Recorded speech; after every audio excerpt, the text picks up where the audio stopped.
Hello everybody and welcome to the Wonder Year podcast with me, Paddy Raff, and I'm sitting as ever joined by Riggsy, the producer and co-host of the show. I can never work out which camera you're staring at. I'm going in this one here. Yeah, so anybody listening, this won't make any sense. So that I'm not looking at the wrong camera, I just look at you. It's a wee bit off-putting. So I'd rather all you the chose the camera. introductions, I'm staring longingly into your face. If you're watching, you might wonder, what's that look in Paddy's face? That's what it is, and being eyeballed by Riggsy here in the corner. So basically this week's episode is with Janet Devlin, singer, songwriter, really talented musician. It's just big on social media these days, big on TikTok, pops up on TikTok all the time. You may remember from the X Factor as well. She was a contestant on that, and she speaks about that in this podcast, her years 2011. Yeah, this is the cool. So she selected to it. So our guests, they select their own years, right? We basically go pick a year. She picked 2011, and I was going, that's the year that she was an X Factor. And, you know, I sort of felt like going, you don't have to pick that year. You can pick any year. We're not here just to talk about the X Factor. Yeah. But then she pointed out to us, well, that was the formative year of my life, and it would have been in the mid-teens, and that's when you would have picked anyway. A lot of people kind of go for that era of their life. So she talks about all that stuff that she's probably... So if you're interviewing Janet Devlin, you go, Janet Devlin, you were in the X Factor 2011. What was it like being in the X Factor 2011? What a sickener of a question that would be for her. But she's talking about all that stuff that she's talked about loads and that everybody wants to know, but from a completely different perspective. Yeah. Because she's talking about it from the Wonder Year, what music she was into, what it was like being at school. Yeah. And she really comes alive. That definitely comes across. It is that thing of, it would have been, had she not have been on that show, it probably would have been the year she would have chosen anyway, because that kind of comes at that time for everybody. Some very funny stuff, very insightful stuff in there. Did you watch the X Factor in 2010 and 2011? Yeah, I was still into it then. I was massive in 2010, 2011. I don't know. I watched it like you might watch a World Cup or something. I got really into it, putting bets on. It was around the time that Twitter was really starting up big time. So I used to be able to watch it and then just tweet along. And it was I got to know so many people just from sort of like online and community thing about it. Yeah, absolutely. Yeah. And I think it's at that stage now where it's like over edited. That's what just annoys me. My kids kind of watched like Britain's Got Talent and stuff like that. To me, that was the earlier forms of those shows were really interesting. A bit like Big Brother and stuff as well. Yeah. When those shows started, I was more, if you were there on it from the start, it was a different beast than what it is now. But she also, check out on BBC iPlayer, I'm sure it'll still be available whenever you're listening to this, Young Female and Addicted is Janet's documentary about her alcoholism, and she's very open talking about that. The documentary is great. I watched it. It was a couple of weeks before we'd even got chatting to her. So check that out. We also, before we get into the podcast, as ever, have to give a shout out to our sponsors, Victoria Square, who we're very happy to have on board. And I actually am definitely going to go there to see the Top Gun film. Yes, definitely going to go and watch it. You've been threatening to go and see this for a while. Yes, I'm definitely going to go and see it. It's called Maverick? I haven't seen the original. Neither have I. And I'm kind of wondering, do you have to have seen the original to get it? I think you miss an awful lot. Piss. No way. I'm going to have to really... Yeah. I'll just look at Wikipedia. What was the plot of the original? No, I think I've spoken to my pal Donna. She said that she had to get her daughter to watch the original to take her to the new one because she wanted to be lost on her. So okay, right. Well, I'll have to do that. Well, look, if you want to go to Victoria Square and check out the cinema or whatever, get somebody a gift card. It's brilliant. I am crap at presents. Works for all the shops as well. Works for all the shops. Everything within Victoria Square, within the vicinity, you can use the Victoria Square gift card. You're giving someone the best day out imaginable. Yeah. We should maybe do that. A wee live podcast of me and you going around spending. Wonder how much they'd give us. Oh man, I'd do that for like 20 quid. 20 quid, honestly, how far you could make it go. I could make that last a long time. Oh, aye. Well, look, we'll get into the podcast now. Have we listen? And as ever, tell your friends and family about it because we're getting lots of great feedback. Word of mouth. Yes, word of mouth is the way to spread this podcast. And thanks for your feedback. Glad everybody's enjoying it. And I do enjoy the wee messages and stuff you send. We're going to start getting the audiences involved a wee bit more, with a few wee ideas about how to let you guys influence the podcast and be involved. Maybe even hear some of your voicemails. We're not going to get any notes and stuff. Of the public. Get them to come in and just sit down, like just stick the lights on you. So we've got a few wee ideas of the ways to develop that. So again, we appreciate all of your support and whatever else. And let's get straight to it. This is Janet Devlin with her Wonder Year of 2011.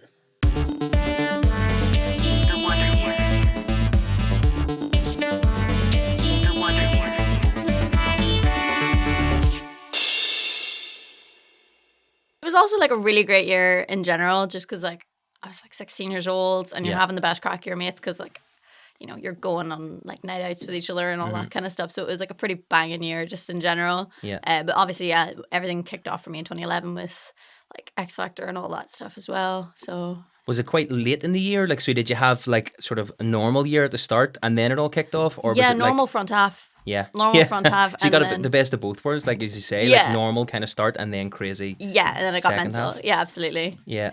Because And I was doing my GCSEs that year. And like, did that get affected by it all? And you just get to ditch them? I made it to all of them. I was doing the like preliminary auditions where they're not filmed, so you just go in front of producers and runners and all this kind of stuff. So all of that was happening during my exams, but it was being filmed at the weekends.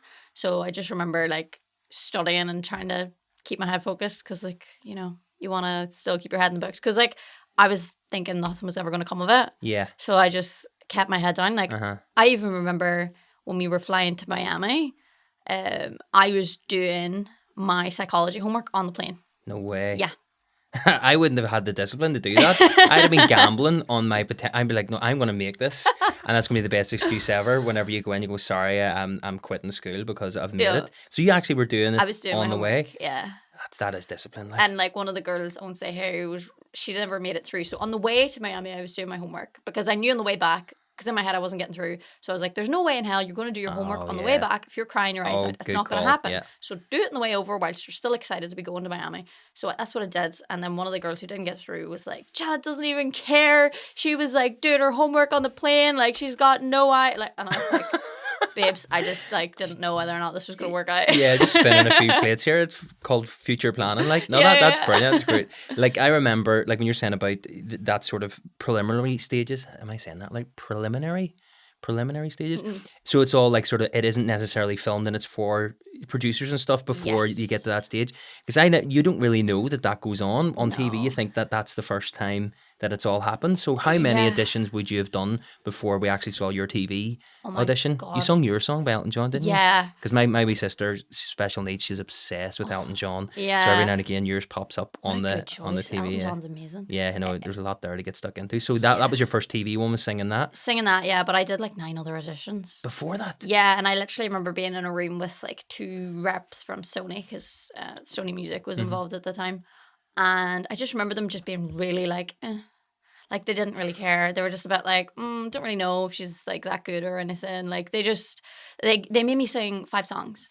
Right. That's how on the wire it was, whether or not I was going to get through 5 songs. Back to back, like just like, can you do another one? Wow. And I was like, okay.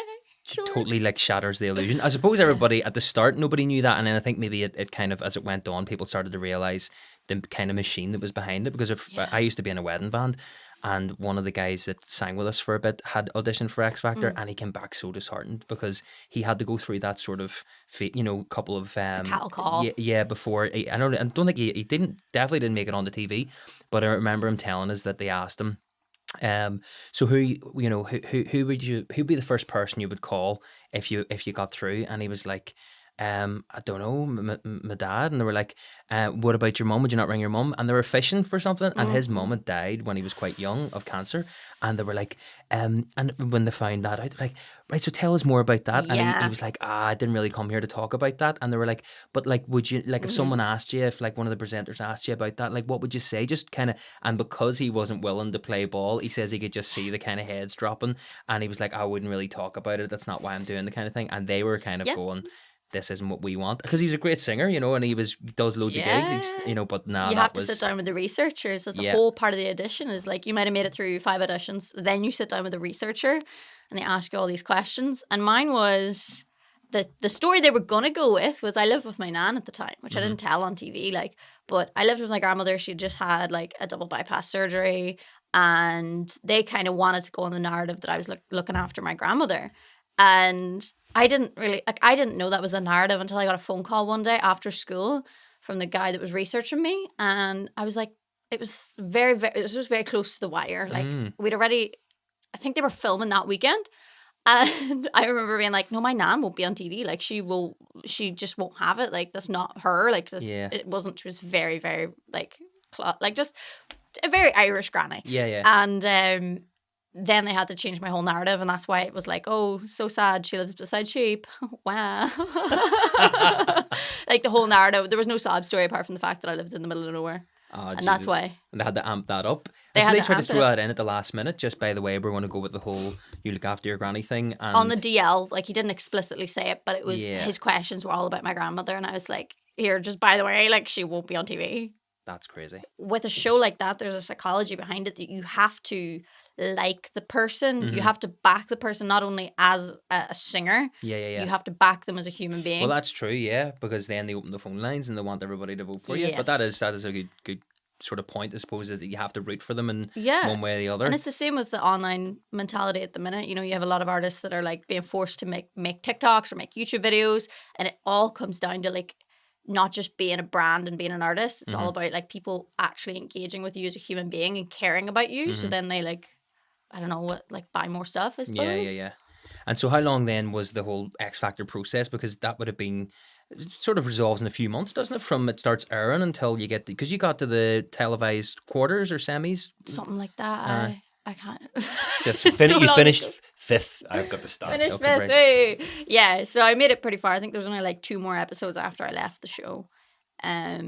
Yeah, I think like from whenever you start getting on the air, I think it's like about 2 months of like live TV.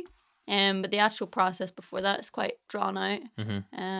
It's over a couple of months because I remember I think I did my first audition in like March, and then it wasn't aired till September.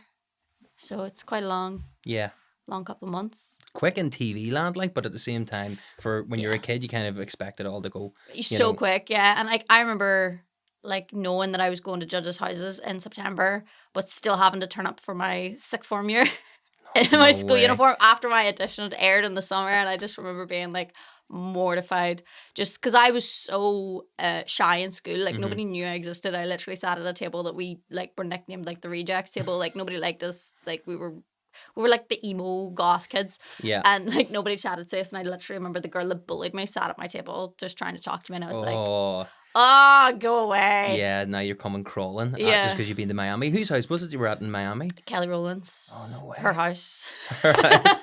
Oh, okay, yeah. We went to her real house. Yeah. Off camera. And then you went to... But we went to a fake house. Yeah. For the filming. That's mad. Which we had to turn all the aircon off because it was being picked up on the microphones. So when you were filming, it was disgusting.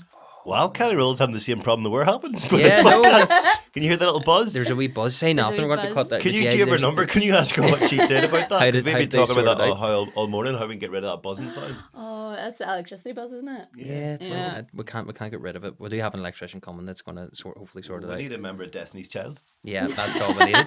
Did you actually hear now? This could be one of those things that it's on TikTok and it's complete bullshit, but I'm going to look it up. Is that like she was switched at birth? There was like a whole story now, like literally, because you're quite big on TikTok, so you would probably be a better authority on this. How much can you trust TikTok? Because this story was that Kelly Rowland's family, her dad thought she never looked like him and asked for a DNA test, and then it turns out that she was switched at birth or something with another Oh my kid. God. I didn't know that. Let's not trust TikTok. but I don't always know with TikTok. how do you find it? Because you're like quite big on it. Like, I took a wee break there for a little bit, so I'm trying to gain my numbers back up because if you stop posting, it punishes you and it like makes you work harder to like get more views again. But I enjoy it. I started off on it trying to like just get my music out there. And it wasn't working because like nobody cared, and that's whenever I just started posting stuff that I would send to my mates. Yeah, just like ribbing boys, sorry boys, and just like taking the mick out of just life in general, and just posting funny videos, and then it just took off. And now half of my followers don't even know that I do music, and they just think I'm a goofer.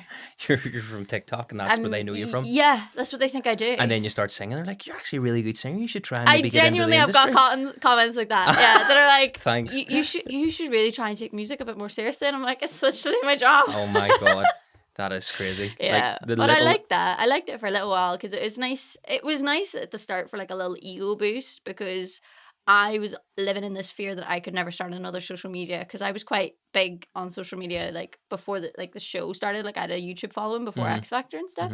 And like I was like, I can never start another social media. I'll never get followers. Yeah, like, yeah. I had no belief in anything. So whenever I started TikTok, whenever I started posting my music and it went nowhere, I was like, oh, no one cares. So then whenever I started posting, like, nobody cared.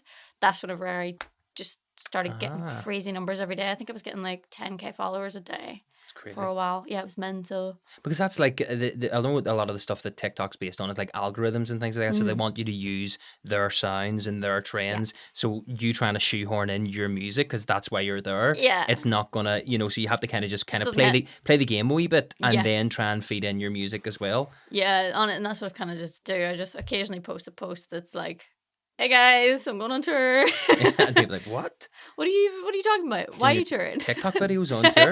Literally. Because my daughter, actually I'm going to play it, a wee clip. My daughter, from seeing your videos, and whenever I was telling her I was panicking there. I was like, are my videos age appropriate?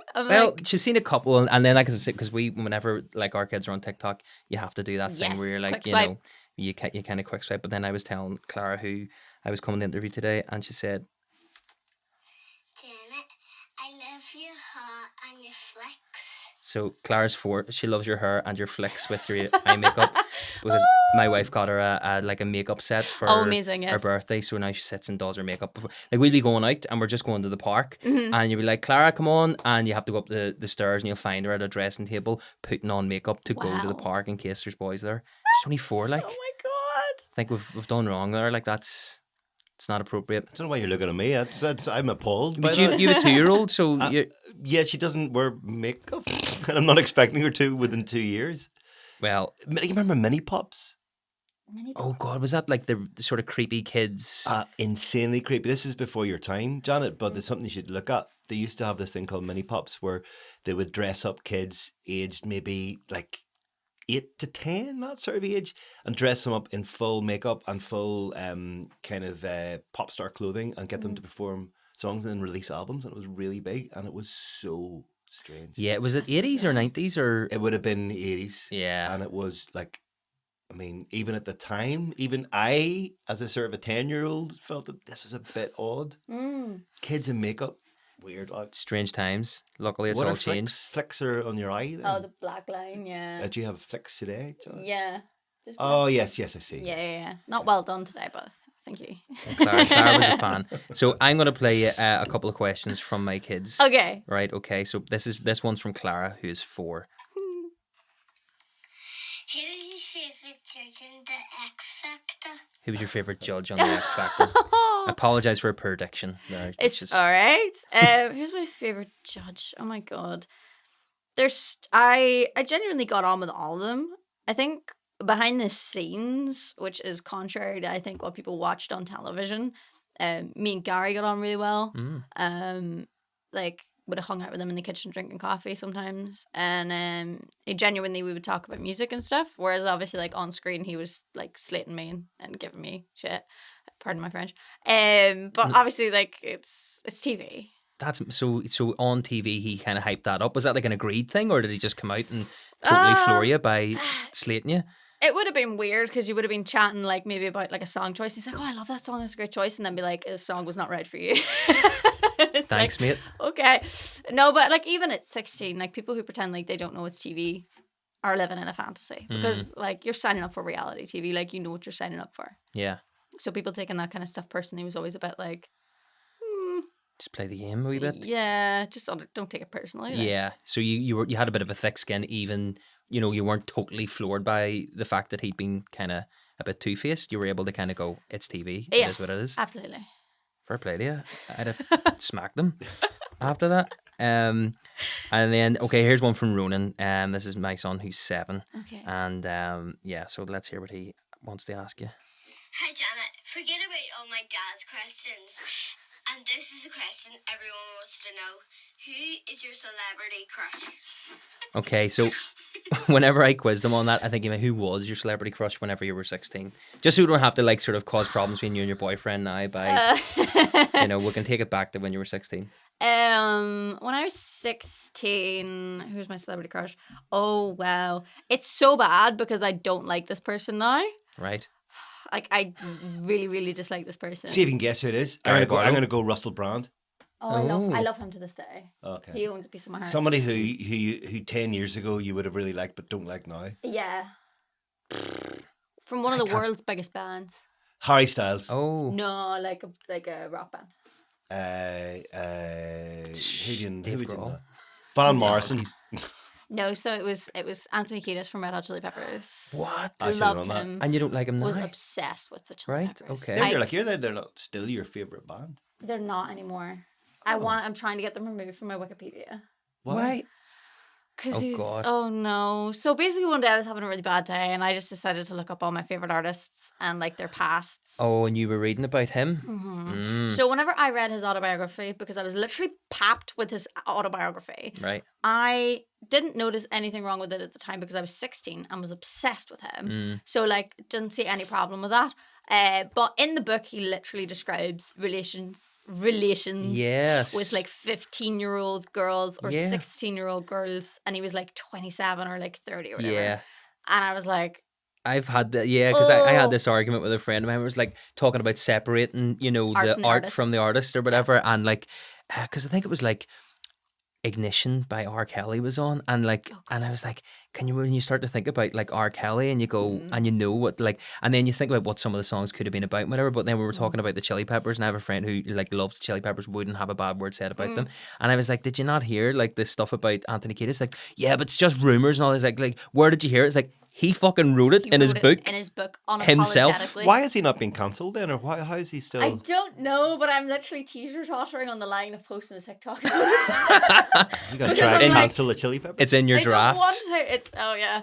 I'm like, I loved them with all my heart, and obviously, like when I read the book at 16, I was like, I have a chance. Yeah. I'm 16. No way. Come on. You were like sweet, and now Yes. looking back on it, you're Looking like, back that at it, was, I'm like, that is disgusting. you were groomed by a book. Groomed by a book, yeah. But like, it was multiple cases, and all of which he threw himself under the bus for. That's mad. Yeah, and he did. He just wrote about it. Yeah, it's mental. Like Yeah. looking back on it, I'm like, that's That's an interesting one. So you were really into him when you were 16. Yes. And now it's like, It's an interesting answer for running. He can. yes, Ronan, let's talk about what was Janet's answer? I'm just going to say Gary Barlow. Yeah, that's a bit of a minefield to get into. But yes, 16, Jesus. So I was thinking then, whenever we asked what your wonder year was, and you were 2011, I'm like, to me, that is just like yesterday. I don't see it like as being like 11 years ago, because Yeah. like I feel like once you kind of leave school, everything's like time just speeds up. it does. So but you were only 16 then. So like for me, my wonder year probably would be when I was 16, because I would have been year 2000 or 99, 2000. So I probably would choose that. Does it feel like ages ago to you, or are you feeling the same? No, it still feels like yesterday. I suppose because you've been so busy in music since then Yeah. that you've just been, it feels compressed maybe, or just busy. doesn't feel like it's ever stopped. And also with like the way that math works, like whenever you're 16, the amount of years you've lived is a certain Yeah, percentage of yeah, your yeah, life. exactly, yeah, That's yeah. why time goes faster the older you get. Yeah. And yeah, it just feels like, because it's the same with me. As soon as I left school, it was like, blink and it's over. Yeah. It's crazy. Yeah. And then see, like, it's sort of when you left, did you leave school at 16 whenever it all kicked off, or did you continue to like study? Did you move to England straight away? Because I know you live. Yeah, I moved to England straight away. So basically, I got lucky with the timing. I still finished my GCSEs. Mm-hmm. I was rang by my school on the day of my GCSE results and was told to come after it because they were like, there's so much press here. No way. Yeah. They were waiting on They you. were waiting on like, me to come out with my results. And were you even home for them, or? I was, yeah. And did they do that then? The whole sort of pap thing. And... There was TV cameras and stuff there. And I was the pressure. Yeah, exactly. And basically, as soon as the TV cameras went, the school called me, but there were still some people there with cameras and stuff. But I didn't have to go on national TV reading my results. That's a step up from the Yeah. pressure of having it read out if you're in the bottom two live on TV. Like that would be more for me. Definitely. So you didn't have to like do the whole thing. Then they protected you from Yeah. it, so you didn't have to do the whole. Yeah, so walk. I still did really well in them. I was really Okay. surprised. Like my teacher had led me on to make it out the whole walk to get my results. She was like, it's fine because you've got a whole new career now. These results don't matter. Did they know though? Did they know, or were they just They prepping knew. you anyway? They knew what your results were. Yes, they know what your results are. Oh, okay. Yeah. And she was just giving me that big spiel. But like I did well. I just never publicly announced my results because I just said on live streams that I was just like, I just think it's really unfair because what if Yeah. somebody else has not done as well? Then you make other people Yeah. feel bad, and it's Well, just... saying as so much time has passed and saying, do you care to reveal how you did do? Oh I'm interested. my god! I think I got an A star, 2 A's, 5 B's, and a C. Here we go. That's smashing. But see, I think that's a nice level. That's great, It's but not scary high. Yeah, so like- that's respectful. So I don't resent you saying that. Yeah. I was such a chancer though, when I did so badly in results all the time that like I would have dreamt for that. Like that would have been the dream to get anywhere near that. I think I got like, no, I did it. I got an A in art because it was like nice. that's arts, art, and then like a B in drama and English, and then it was all like a couple of C's and then about 5 D's. Oh, see, we had one subject in our school called philosophy and ethics, which was I'd have been the straight in there bomb. for that. Oh, it was class. That And it sounds was- wishy-washy enough that I would have been like, yeah. Well, you had to memorize a lot of stuff. You I- did other religions, so you studied other religions, and you had to give like you'd write like 5 essays for your exam. And the place that everybody lost marks on was the stupidest thing because they forgot to write their own opinion. So you'd be like, an agnostic would think this, a Catholic people would from think here not this. giving their own opinion. Right, What? I know. So I was just really shocked. So like, I managed to get the top results in the UK in that one subject. What? Yeah, and I still didn't win the award for my year that year. And I was like, I literally couldn't have done better. I got full marks in this exam. Excuse Gary me. Barlow must have been judging it. I Do you know reckon. you can't trust GCSE results? Really? No, because I got the wrong GCSE result. What? 100%. I got an A in French, and I couldn't speak any French. That's amazing. Simple as that. I had a major issue with my French teacher at the time and had a chip in my shoulder, and I fell out with him and sort of almost as a protest refused to learn any French. Did the exam as a mere formality and got an A. And to this day, I am certain that someone is rocking around with my U. Oh no. And I went into school. This is how bad French I was. I went into school and to get my results, and the French teacher who hated me and who I didn't like either come up to me and went, "Mr. O'Reilly, you did rather better than I expected, I must say." And I went to say something to him, thinking my comeback here will be something, in French. Oh no. So I went to sort of say something in French. I could speak French all along, and then realised that I didn't know any? French. So I just went. Sacre bleu or something? No, I went. Not even. Je joue au foot. Play football. I play football. play And just football. walked off. And that's brilliant. And you got an A. I got an S. So GCSE results can. You don't trust them? I don't trust them. No, that's It fair. worked well for me. I mean, That is class. I'm very jealous. And I'm sure that you were the best in the world. Oh, I don't know. I just loved that subject. And also I cheated. But I told the person who ran the exams when I came to visit the school later on, I was like, this is how I cheated. Oh, right. So, like, when you went back. But I studied my butt off because I loved the subject. So I did like master the subject to the best of my ability, but I would struggle with the numbers on Bible quotes. So I literally just wrote Bible quotes up my legs. Okay. But the start of them. So I memorized the other half of the Bible quote. I just couldn't get the numbers on the start of it. So then, yeah. You should be getting marks. That's genius, though. So you just wear a thick pair of write them on tights your and then leg, you yeah. spread them out on your leg. Oh, yeah. Class, yeah. That's freaking brilliant. I wouldn't have thought of that. Yeah. I was that bad in school. I would ace an exam, not ace it, but I would be really bad all year, do bad on all the tests, and somehow it was a surprise to me. I'd like literally like pull it out of the bag on the day. Yeah. And I'd be like, I don't know how I got even a C to scrape by. Sometimes you would get a B or whatever, but I did that thing of, do you remember like GCSE bite size was a thing that was on like online loads, and I saw a wee tip in it about smells. You know, like if you Yes. studied with a certain scent for that subject, it would trigger if The you then memories, yeah. So I did that for like a load of subjects, and I remember going in for English, and like it was like say like Links Africa. I always spread Links Africa when I was studying, you know, a certain subject, and I went in and I took out the bit of tissue that had the smell on it, and it was Febreze, and that was for maths, and I was like, no. oh, for fuck's sake, I've got the wrong fucking smell. So I had like math stuff in my head, but it was No. in English. So if you're going to do that, if you're going to go by the sense, you have to remember to get the right scent. Bring the right What the hell are you scent. talking about? You never heard of that? No. That's a real thing. It's brilliant. Yeah. Do you ever smell a smell and it takes you back to somewhere? Like it's a memory trigger. It'll trigger a part of your brain that'll. Yeah, but I don't understand how you could. Apply So that. if you studied, if you had a certain scent in the room, like Links Africa, right, that I did for English, and then you would be like studying English. The theory is that if you go into the exam and you have that scent, then you'll. But it's only gonna work. You probably get done You're for gonna walk solving. in with like a like a deodorant or like a perfume salesman. Yeah, and then the first question Avon, is, selling so you Avon, go, yeah. I know this, and you open up your thing. No, well, that's spray, it. go, Yeah, So yes, there's it's the answer. different subjects, not different questions. So like, if you're going to maths, you'll have the scent that was for maths. But that's the thing is that it's probably just as well because you're going for English and I'm huffing like solvent, like that's solvent abuse. You're not actually. You're not You're studying. not allowed to You're do that. high. Yeah, no. So that was the theory, and then because I got it wrong, then it triggered maths questions in my head, and I was remembering math stuff, and I was supposed to be doing English. To be or not to be?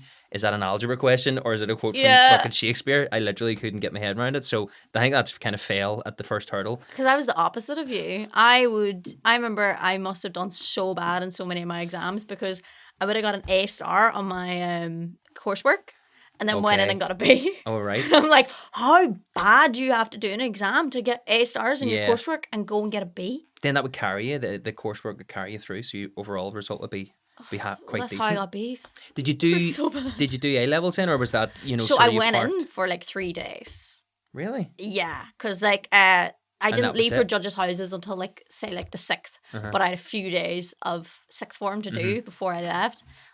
So I went in and was taking my classes for like 3 days. And then that was it. Then you just moved over to England, and That was it. Yeah, I just packed my bags and left. I had to go in and tell Haven't my looked back. principal. Obviously, like I had to be like, "Here, I'm not going to be here, but you can't tell anybody why I'm not going to be here, but please don't send my Oh, yeah. parents a letter saying that I'm not coming to school because like it's not against the law. Like I promise I'm doing a show." and were they cool with it? Yeah. It was all Were they fine. like, are you dating Anthony Kiedis? Yeah. Should we be worried? We've seen you with his autobiography, and we've had a bit of We're a word. concerned. We're talking about you in the staff room. Yeah. Is he playing Belfast or whatever? Yeah, but it's not slander because it's in his book. So Right? I'm not misquoting him. no. He wrote it down. Yeah. Well, we'll do a few things from the year. Yes. Quite a lot happened in 2011. Osama bin Laden was killed, so that's good news. That was a good start to the Yes, year. that was a story and a half. We don't need to talk about that. Well, I just thought it was. I remember whenever I heard about that and they said that Osama bin Laden has been killed by SEALs and dumped in the sea, and I was like, I didn't know that fucking dangerous. Like, oh, Navy SEAls, right? Okay, I get it. It sounds like a fucking. I just remember being like, that is yes, some you gentle killed humour him, there. but magically he's in the ocean now and we don't have a body. Living it up. Okay. Yeah. The CIA Sure. called him back in basically and said, your job's done. We're a bit concerned that we're going down conspiracy rabbit holes in this podcast. Sorry. I love a good And conspiracy. see, before you come in, John, he was telling me that he was warning me that my Ring doorbell is connected to the FBI, and the FBI are keeping an eye on our street via my Ring doorbell. They're having a look at his deliveries. Have you ever heard this? Do you know Ring I have, doorbells? but we don't. The FBI is American. No, well, this is the thing. I've heard that in America, it's either the CIA or FBI, all the same. Like, they apparently either funded or bankroll or have shares in Ring, and that's why Yeah. they become so popular. And now they have like a network of. But you ever just wonder, because I always get this a lot with people when they're like, they're in your phones, they're doing this, they're spying on you, they know everything you're doing. And I'm like, I'm not that interested. No, I know. They Like, would just what be are you like- going to get on my phone? Like, there's Yeah. nothing in it, like, apart from what I want for dinner. Like, it's And about the your height notes. of it. That's it. Yeah. Yeah. So I'm always wondering, like, what are people that are concerned about their data getting breached or whatever? Yeah. I'm like, what are you hiding? Yeah, Like, and like what's going on when there? people like with the pandemic stuff and they're going, like, oh, I'm not getting the vaccine, I'll be on the grid and all that. I'm off grid. Like you're posting this stuff On on Facebook. a phone, that's connected to Facebook. They've got your data, they've got your information, they have it all. Too late. I don't mind if somebody's like, living a complete off-grid lifestyle in the mountains somewhere. Yeah. I would go, right, fair enough. You're You don't committed. even know COVID exists. Yeah, that's so fine. that's fine. You're Yeah. okay from not getting the vaccine. Yeah, no, all the conspiracy theory stuff always just gives me a good old tickle sometimes. I think it's entertainment. I would never live my life by it. Oh, Like, yeah, I I'm think it's still- entertaining, I yeah. would still get a Ring doorbell and be like, because as you say, what are they going to be like checking up on? Oh, Patty's got a lot of Amazon deliveries Exactly. this week. You got a parcel delivered from Love Honey and you don't want them to know. What's love, honey? I don't know. Yes, explain that. So I don't know why I laughed there, but I Love do know what Honey that is. like Yeah, a adult toys website. yeah. Okay. You're welcome. It's like Fisher Price for adults. Yes, what I mean? exactly. So like in I get Lego for my daughter, but if I wanted to get like Old Trafford, like a big grown up Lego, Yes. that type of No, thing. yeah, Yeah, okay, that's what absolutely. it is, Riggsy. Well, Yeah. If that's where you want to put Lego, I'm not going to judge you. Very convincing. Very convincing that he doesn't know. You played it well. You hit it well. Sounds sore. Other stuff that happened in 2011, around the time that you're in the tally, so you maybe missed all this, but the everybody in Northern Ireland, especially in Belfast, lost their mind about MTV coming to town. And that was around the time, roughly, that Rihanna Yes. went topless in a field in Bangor. That's right. Yeah. Do you remember all that? That was huge. Was the was song "We massive. Found Love in Hopeless Place"? Yes. We found love in a hopeless place. Everyone was sort of going crazy and celebrating that Rihanna came and she did this video. Was it in North Belfast? Yeah. And everyone chose not to. She chose a hopeless place. Yes, she chose the New that's Lodge Flats. that is Yeah. literally what the point of that Yeah, whole yeah. thing was. But everyone celebrated But it. they were like, "Yeah, this Yeah, is we're brilliant." like, We were yes. just happy she was here. Very on Exactly. brand for Northern Ireland. It's like celebrating the Titanic, which Yeah, sank. exactly. Yeah, You know. it was a disaster. Yeah. But that's the interesting story about that shoot where she did the topless scene in the field. Mm-hmm. Was that it was a controversy because the guy who owned the field was real like sort Christian. of Christian or whatever. Yes, I heard And this. I was on the show that the TV show I did. A few of the people who worked behind the scenes were on that shoot Mm-hmm. and said that whenever they kind of wrapped, your guy stood watching. He made sure he stood. He got a good ringside seat anyway. And then he walked up and he just said to her directly, I wasn't really happy with what you did there. I'm a Christian. And apparently Rihanna put her arm around him and just says, "It's okay, honey, I'm a Christian too," and just walked away. And he's like, so I was like, Amazing. what a comeback. You Do you not should have a be lot honoured. of respect for him that he watched her and then Yeah, told her that he- face to face? I think that's quite cool. He did it let the her- right way, Yeah, yeah. he did let her do what she had to do, then told her But to her then- face. Yeah. I think that's kind of cool. And I also heard as well that it was because like the TV show I did was the first time I've ever done TV. I've never never experienced being on set or having a big crew, and I was really interested. You know the monitors, when they have the monitor set up and they can see what's going through the camera, and everybody would huddle around it whenever they're kind of watching an interesting shot. And apparently on that it wasn't planned that Rihanna was going to go topless, and it was a female director, they got on really well and she was really comfortable with her, and she's like, "Just do whatever, just blah blah blah and dance and da. And then your girls said to her, "Just go wild, take your top off," and she did it. And one of the people that says it was on set, and a girl that worked on the show says that there was nobody around the monitors at all, for ages. And then as soon as she took her top Yeah. off, they looked around, and all of a sudden everybody was really interested in the monitors. Definitely want to They know were what's sitting going on looking now. at- Yeah, I think we have got the lighting right. Yeah, get a bit of foundation there. Is the aperture correct on that lens? Yeah, it's a bit soft focus. That's what I was going to say. Like, are you not the caterer? Yeah, I know. I'm just really concerned here. Just want to get this I right. can't judge. Would I want to look at the monitor? Yes, I would. Absolutely, Aye, it's not even a perfect Once thing in a with lifetime Rihanna. thing. I think everybody universally, Yeah. generations, but just want to have a look to at say that. to be able to say. And then sure, with the MTV Awards, that was a huge big deal. That I suppose you were only starting, you wouldn't have been at them. You might have been filming it because then I think it was during, because I Yeah, it literally, was I during think, November time. So it yes, was right in the because middle I of remember the X Chili Factor. Peppers were playing. At And the I was Ulster Hall. Not very again. upset that I wasn't there. Uh, Yeah, literally. so they actually played at the MTV Awards Yes. then when they were here. No, they Right. played the Ulster Hall, and I was at that show, and I remember it. This is such a random, slightly pointless story, but I always call him Will Ferrell. I know he's not Will Ferrell, the Chad. drummer. Yeah. Chad. He threw a drumstick into the crowd, and a guy caught it. Uh-huh. That was fine. And I think only me and him saw this happening. He threw another drumstick, and the same guy caught it in the crowd. They're up on the murder. balcony. Yeah. And Chad looked up at the guy and just did this. Like really Yeah. impressed, and then just got on with the show. And it's Nice. always stuck in my head. It was so funny because it's the Same exact person. same guy, and he noticed it, and I noticed it, and it was in the middle of Can't Stop Everyone Going Crazy. Yeah. But I noticed it because I was sitting in the balcony as well, and I was just looking at him. It's random that actually happened. Wow, that's Impressive. Sure. It was just like a. It's kind of, wow, it's The very thing impressive. about the MTV Awards being here, my brother worked at the in the wasn't it the Europa they all went back to? It was the big sort of, so they couldn't, so the Belfast had got it that it was going to come to the SSE, but then there was a big problem because of, I think it was on a Sunday, that they couldn't serve alcohol late after it, so they had to move it to, they basically converted the whole of the Europa into like a makeshift club, as if it looked like a club, but so they would put fake walls up and everything. It was all transformed just so they could have the people partying after. Otherwise, it was going to be a disaster for Belfast, another one. But my brother was working at it, and he says there was walls shaking and stuff. Like, these are going to come down. Like the setup. you know, a Wild West or something, you know, like it's more like that, and you know, it'll just miss people. But he was like Brian May and all was there, and we were big Queen fans, and they were told you don't talk to them, you don't talk. I think he actually, my brother still works for this same company, so we'll not let this out. But no, he doesn't mind. But like basically, don't talk to anybody. And he says at the end of his shift, he just walked up to Brian May and was like, "I'm not supposed to talk to you, but I love your stuff." And he just looked at me and, "Oh, thanks very much," and shook his hand. Philip says, in that moment, I thought I was going to get sacked. That was it. He's just going to turn around and go, "Here, get out of there." But like what? 11 years later, he's still working for them. So fair enough. Must have been all right. That I think that those people say don't approach them.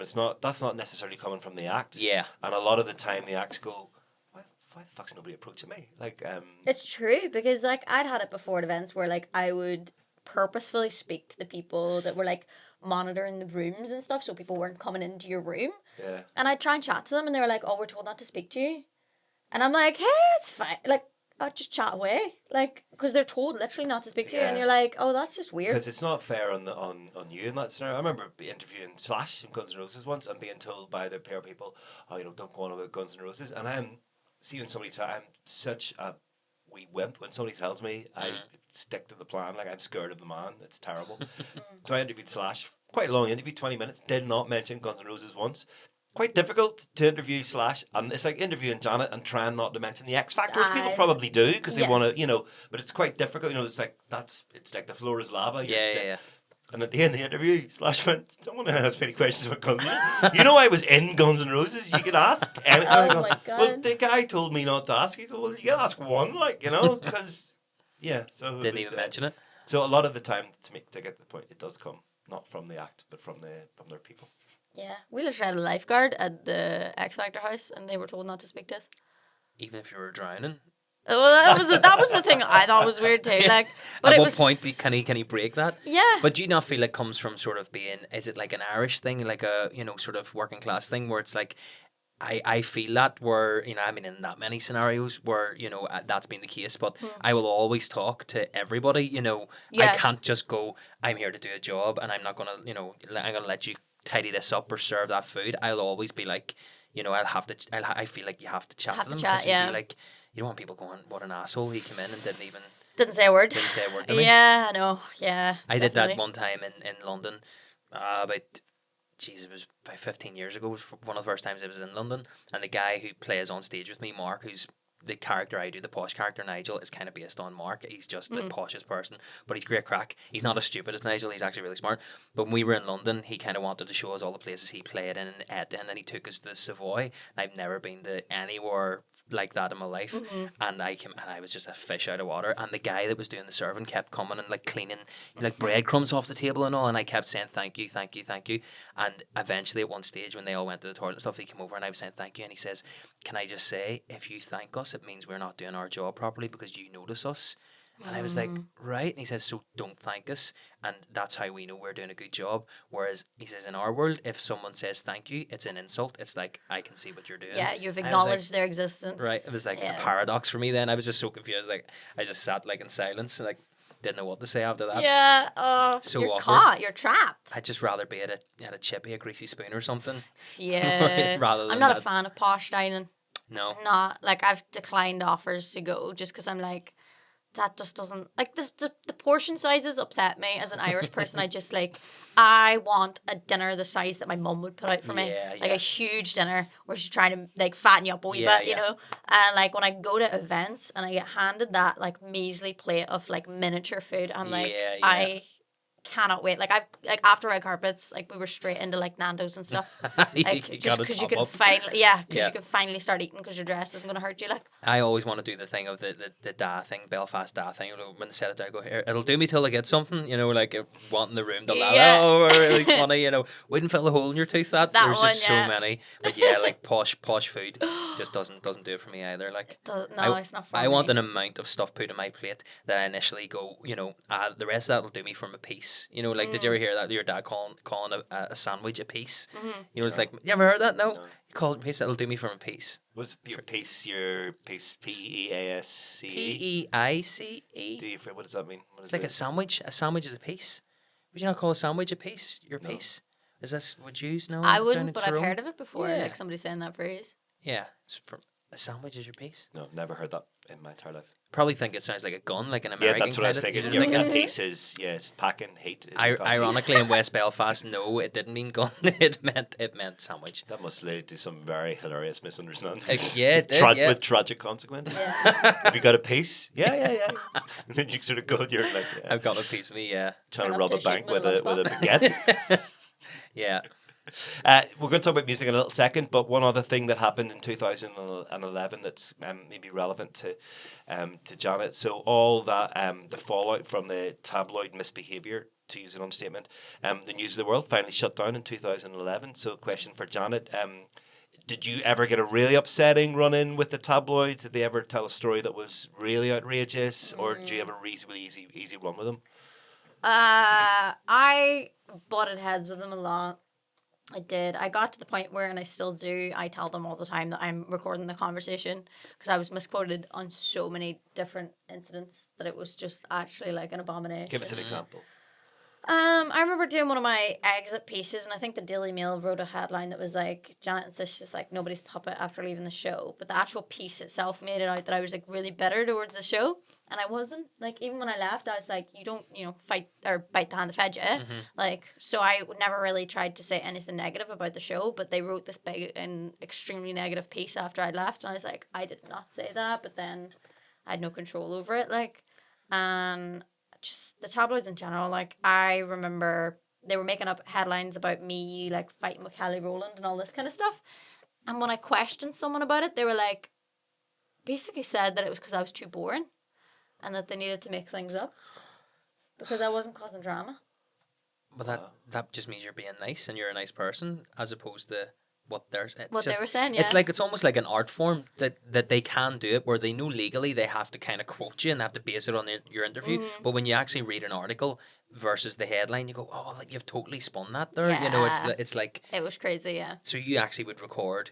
Are you recording now? Are you recording? Yeah, the whole thing. Just in case we yeah. totally Anytime I clip do this all out. just journalistic interviews, like, I do record the conversations because Good call, like. Yeah. And have you had cause then to go, and say I have that recorded, or has been? Luckily, Do you tell them no, beforehand but- that you're recording it? Yes, I do. Ah. I inform them and get their consent. But like, there's been loads of times. Like, my dad was misquoted once. Like, 'cause my dad was being really, really polite. The journalist used to just turn up to our house willy nilly, just drive down our parents' lane and just try and talk to my parents. And they were trying to interview my dad, and my mum said, "Don't go outside. Don't speak to them. Just ignore them, and they'll go away." But my dad, being the man that he is, went outside and was like, "Can you leave us alone?" Basically.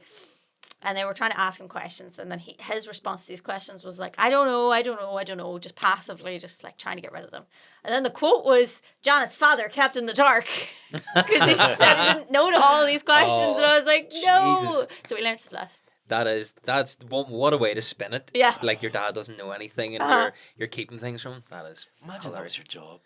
Like, by being... Yeah, like, to have to do that. Like, I mean, even the idea, I hate speaking on the phone. Like, I don't like even talking to people that I know and love on the phone.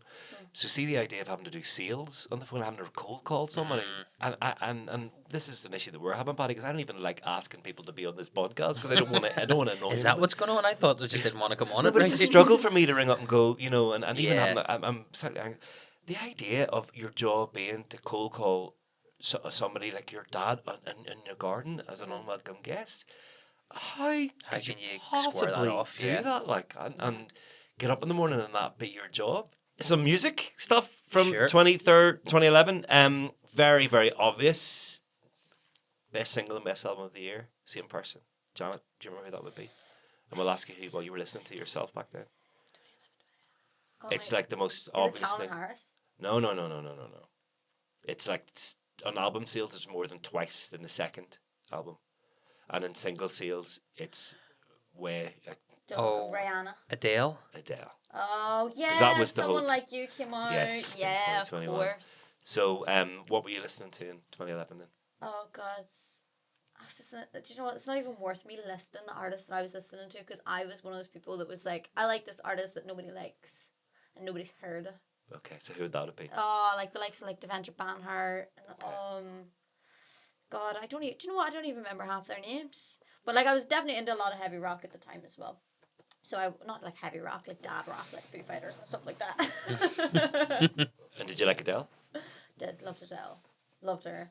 My favourite memory of an Adele thing was it was 3 o'clock in the morning, out in a night out in the middle of my hometown, and there was a group of like 10 lads, maybe like 25 years old, but like lads night out clearly, and they were singing Someone Like You at the top of their lungs. Yeah, that was a thing. Yeah, I remember, because as you were saying that, I was like, I'm wondering, was that became like, it really touched So fellas many of a people, certain yeah, age, yeah. you know, like, and young, like, not old. and they'd all be like arm in arm, never mind, I'm fine. Yeah. Like, it was just, And it like, like they were it on the wasn't like terraces. a diva ballad. Yeah. You know? It I was- was like, all right, fair enough. Yeah, I remember that was like a craze where like fellas like getting a kebab at the end of the night, someone would just turn around and be like, I've heard. Yeah, and it was a moment. Yeah. Yeah, it was class. It was just one group of fellas that we They just both happened travelled. to encounter. And I thought we all thought it was this cultural phenomenon, but it wasn't at all. No, I've definitely seen it on multiple occasions. No, Multiple. definitely then that Yeah. was a thing. I'm glad to know it wasn't just me. I was the one leading it. What key are we in? Hold on a wee second. What key? Yeah, there was a lot of good music in 2011. I It's think. all quite. The albums are all quite sort of wishy-washy. A lot of I don't mean that disrespectfully, but there's nothing super edgy. So it's all Ed Sheeran, Coldplay, 2 Adele records, Bruno Mars, Michael Bublé in the top 10. So it wasn't a super progressive No. era of music. And the singles are Adele, Maroon 5, just Rihanna and Bruno Mars again, Ed Sheeran. So it wasn't a super sexy year for music. No, it wasn't. 2011. But it was the year of like, because like 2011, I remember it because it was the time you could find like, you could listen to music on YouTube. Like people would upload their songs to YouTube, so you discovered like so many like small acts because of like their YouTube presence and stuff like that. Like, because I remember like discovering like the likes of like Fleet Foxes and stuff like that because they uploaded their music onto YouTube and things. So, and also it was still the time of like you could illegally download music and put it on your iPod. Because I remember I got my iPod stolen. I think I had like 16,000 songs on it. No way. Yeah, and I got it stolen. And it wasn't even the best iPod in the world. It was like a mixed gen. It was a halfway between like a new and an older model, like quite a big one. And I got it stolen in the X Factor house, and I was ripping. Because I was like, I would have just given you the money. Jesus. Like, just to howl on to like Stolen in 16,000. the X Factor house. It was like stolen That was a by thing. like Simon Cowell or something. There- No, so this was a thing. There'd When be we a were living in story, the house, there'd be a yeah. story now in one of the tabloids, you know, Janet Devlin's iPod stolen by Kelly Rowland. you Oh, know. I. Like, I got loads of stuff stolen. I got my phone stolen. So, like, I had 2 phones. And I used to keep, like, Who was stealing the celebrities' stuff in the numbers. house? I don't know. We never found out. So, we ended up having to get lockers in the house. So, we put all of our, like, precious belongings into a locker so that they wouldn't get stolen. So, Judge's house is this is so... No, this is X Factor House. The X Factor, Little right? Mix. Oh, but yeah, we got loads of our stuff stolen. It was Selling ridiculous. dodgy phones down in Nuts Corner. Because I remember I had a phone that I kept all like the celebrity numbers on, and it got stolen.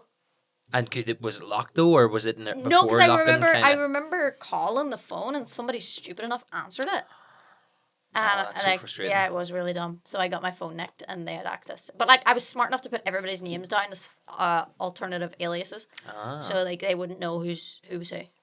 That's Do you smart. do that, Paddy? Do you have my name saved as something different so people don't ring me when your phone gets nicked? I don't have your number saved, Ricky. That's how, and that's not a slight on. And there's so many numbers, right? That That's heartbreaking. it's the worst. No, but that's. Let me tell you, it is genuinely one of my things I have to stop doing. Is there's people whose numbers I just have not saved. Like Joe, my manager, I still don't have him in as Joe on my phone. And there's people that will ring me like that are to do with gigs that are coming up. Who important numbers, people that I will contact until I do the gig and probably again after until I go back there.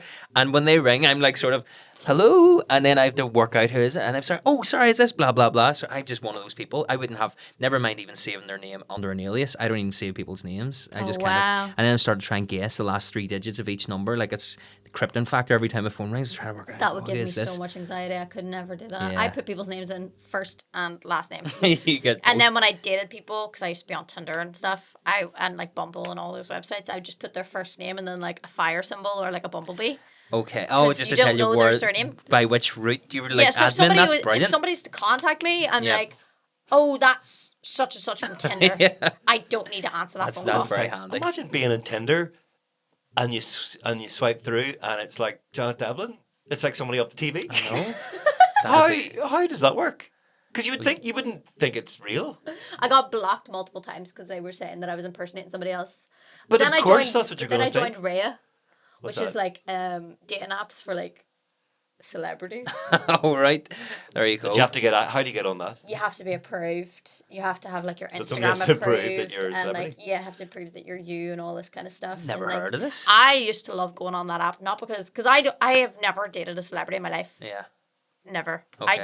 It's not. I don't think it's for me. But did you like to browse to see who I was, just who wanted was to playing see the who was field? on it. That's brilliant. And like sometimes I'd match with people and just be like, Did you see anybody famous on the Loads. on the? Of course, yeah, that's Can the you whole tell point. us some of the people? oh that my run- god, I can't. Oh, I wow. can't. But like, You there's can't? some like I'll tell you like because somebody was on Friends Only because you can go on there to make friends, so you don't Okay. have to be on there to date. And like there was like John Mayer and stuff on there, Okay. and I was like, and Channing Tatum was there. Friends Only. Wow. And, Just not throwing anybody under any buses here. Anthony Kiedis. No, sadly not. So I couldn't match with them and be like, you weirdo. Careful, Paddy. Just whatever your brain is. I can see your brain going. was taking over, it was Just, like, no, whatever it is, don't What's say it? it. Yeah, Club Just- Penguin or something. Oh dear. Yeah, that I would love to do that though, to find out what celebrities are on. Is it Ray you call it? Rhea. Okay, so basically, heard let that. this It's be incredible. noted that if my wife ever discovers me on Ray, You're this doing is it for for research. research. It's Yeah. for research purposes. That It's is mad. I good didn't realize crack, that was there. Yeah. Yeah. It's honestly like it was something like if you're hanging out with friends that you're just like, should we see who's on? Let's Yeah, go have a just nosy. go flick through. crack. That'd be a great crack. Yeah, Because liven before up. our time, all of that, Paddy, what would you have been like on Tinder, or Bumble, or any of those things? Because we would have both been married before those things, or Yeah. certainly in the serious relationships that led to marriage.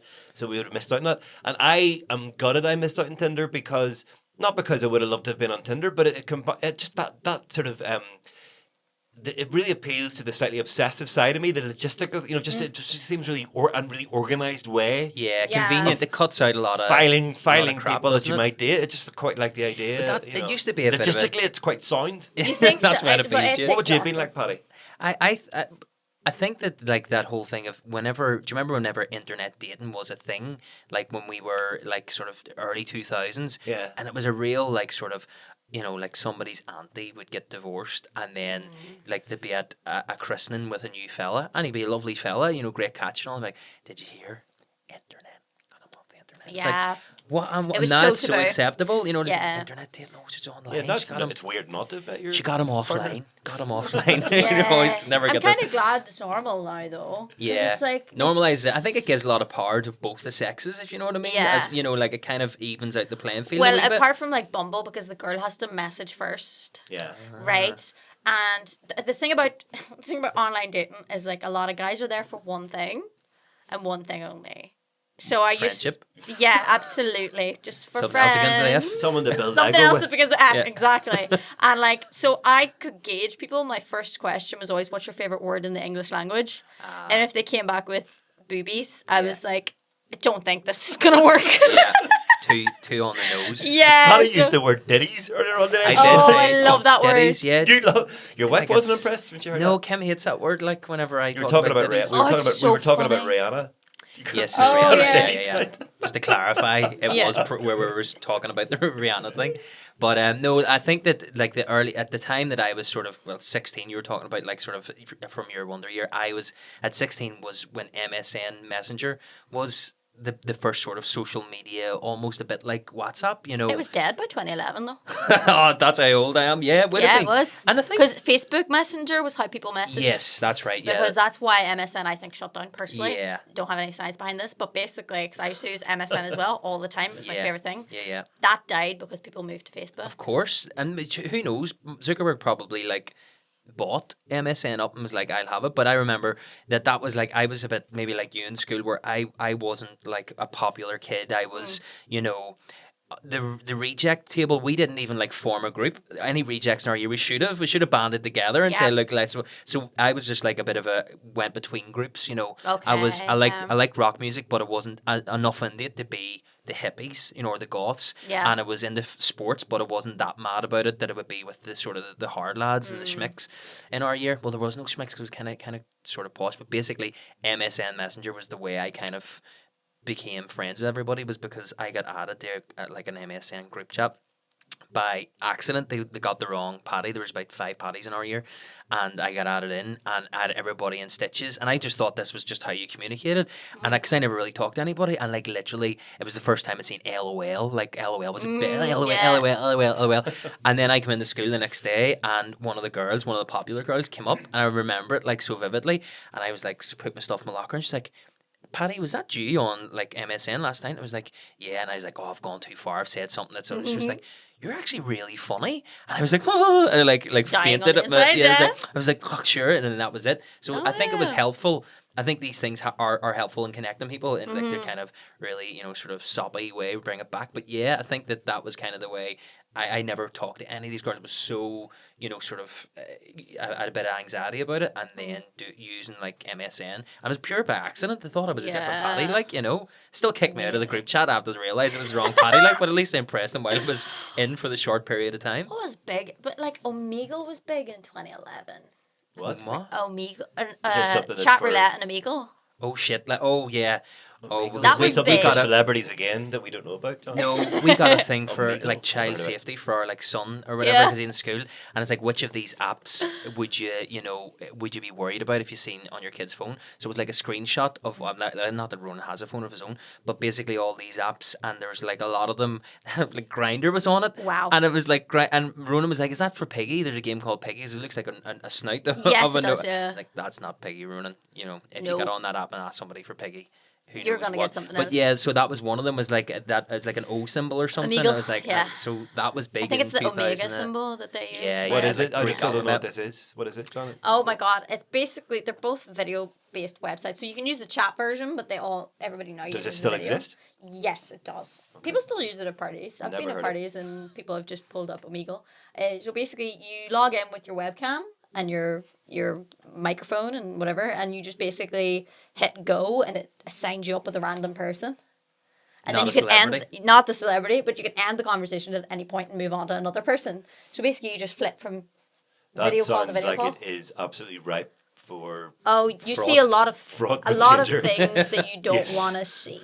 Yeah, but in a party environment, it could be quite. It's funny. so funny. Okay. Oh my god, it's beautiful. Like it's like there's nothing more I would say humiliating than somebody showing you their junk whilst like 14 girls just laugh at it. It's I love X it. Factor for penises. Honest to God, yeah.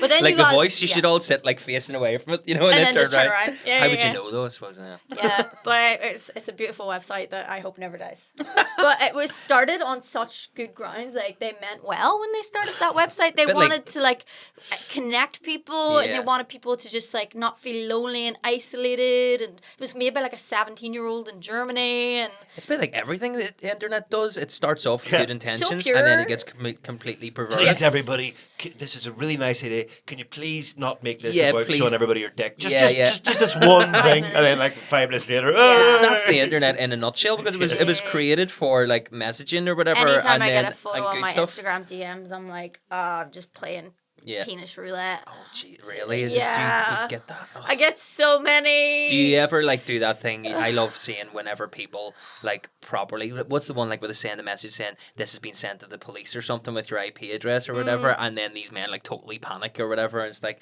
but just getting unsolicited dick pics, you would Get just them all the time. Yeah. I've seen way worse than that from people. Does anything ever get done about it? As in, like, would you have to pursue that quite a bit, or is it not worth your energy? It's not worth the energy. I just sometimes now when I see them, I think it's a new game of mine where I look at the background. Because I just like, because people just send you the weirdest stuff because they think that the only thing you're looking at is their junk. So Whereas you look I'm past like, it and you're like critiquing their drapes and what kind of soap is that? What are you using? And like, who uses that moisturizer on their face? So you you're like weirdo? you're trying to like build a picture of their life, and That- it's just yeah, never good. it's just never like, good. I The- suppose the if room you're is a sending mess. a picture of your penis to somebody Yeah, that you don't know, and someone didn't had ask an for it, empty then it's- pizza box in one of them, and I was like, you clearly don't respect me. Where's Not your- because you're where's your sending me a game? photo of your pain, Yeah. but because you haven't even cleaned your room for this. Yeah. That's disgusting. I'm not sure if that's a really healthy approach or not. I don't Yeah. know either. I think it obviously works for you, but It at makes the me same, giggle. yeah. Yeah, It's a which good is way all of you coping need. with it. Like, Yeah. because it's Yeah. like, okay, let's look past the penis and at the decor here Yeah. and see get a feel for What's who it going is. on. Like sort of Sherlock Holmes deduction kind of Yeah. thing, you know. It just occupies your mind, tries to take it off the trauma of what you've just That's witnessed. good. Like, It kind of like takes the power away from the person Mm-hmm. sending it, but because it's just like you're a dirty pig, and not because of your penis, but I because respected there's a- you. this. I respected you until I saw that pizza yeah, box. exactly. I had no issue with you at all, but that moisturizer, I mean, come on. Yeah. Yeah, I do have questions for a lot of guys in the bathroom products that they have now. I'm like, people using St. Ives on their skin? What are you doing? What are you doing? Respect yourself. Man with your penis out on the internet. Respect yourself more Yep. than using that moisturizer. Yeah. Imperial leather. Where are we in the 20s here? Like Imperial leather soap. Imperial. I love it now. The one that comes in the bottle that like you shake and it comes out as foam. Oh yeah, no, that's Imperial top, leather, yeah. top tier. But that's what I'm saying. I do like that stuff. Respect. But in the same way, I wouldn't send somebody an unsolicited dick pic. So Swings that around shows if you won't see them products, because they're not sort of equated to those type of people. So what have you got coming up then? I know you're going to be playing in Limelight, aren't you? Yes, in I September. am. In September, yeah. So Very playing good. Dublin and Belfast. I was checking to see if I might be about for it, but I'm in Maherfelt, glitzy Maherfelt, on the night that You're you're in. just too good. Yeah, for I'll not be turning able up to be from there. our show. So have you got that show ready? Have you been touring already, or are you? Currently practicing at the minute. The tour starts soon, like next week soon. And I am not ready whatsoever, so I'm actually dying on the inside. So living the dream, love And life. is it a big sort of band tour? Is there many No, going out not with this you? time. So the last time I came and played Belfast, I had a full band, and then this time it's stripped down. Wow. Which will be nice. Like I enjoy those nights. It's like feels really intimate and lovely. So we'll see how it goes. Did you do much during lockdown?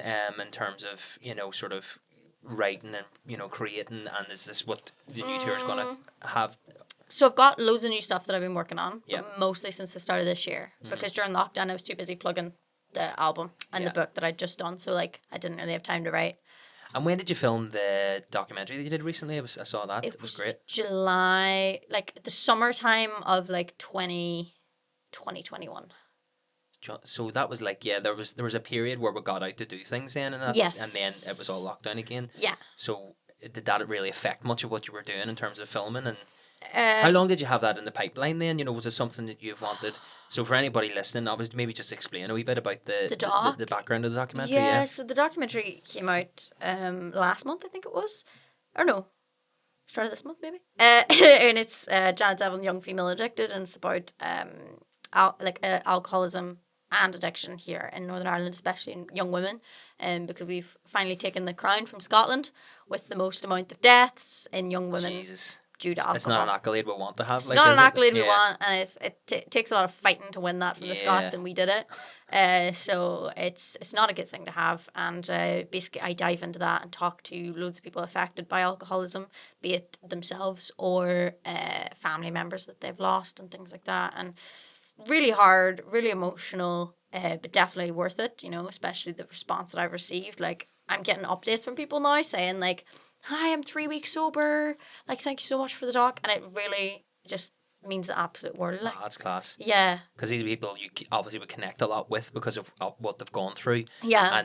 And I'm seeing you saying about like people who are literally like a week into sobriety, and that's maybe the time you want to be seeing messages from them and supporting them. Yeah, because of that definitely. sort of period. It's definitely something I've looked into a little bit more, in the sense of like I've even considered doing a course in sober coaching, because I find it really difficult, because now I'm like openly associated with alcoholism and the treatment thereof, Yeah.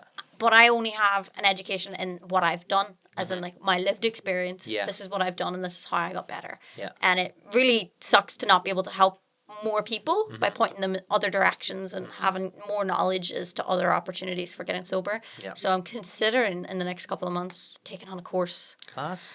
and becoming a sober coach, just so that I can more from an educational standpoint, help more people. Yeah, well, yours would be a very interesting, sort of perspective to have on it, because I suppose everybody's perspective and how it affected them and how they came through it, and the more people that are willing to share that information, it will help.